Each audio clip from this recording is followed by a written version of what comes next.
guys, I had my minor surgery. Axe English. Ito nga po pala yan. So, nung inooperahan, na witness ko po, syempre naku-curious din ako. And baka may matutunan din ako sa operation na yun since kino-consider ko din pumasok sa med school. Pero malayo pa siguro. I-pursue natin yung ganung goals. Pursue natin. Nung inooperahan, hindi siya masakit. Syempre may anesthesia. Pero after operahan, mararamdaman na natin unti-unti yung sakit.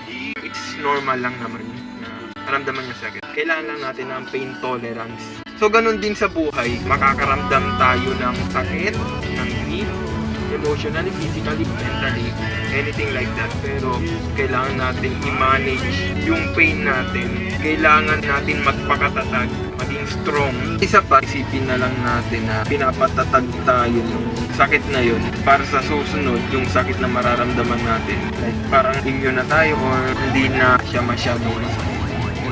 Sige, ganun. Basta itindihin nyo na lang guys.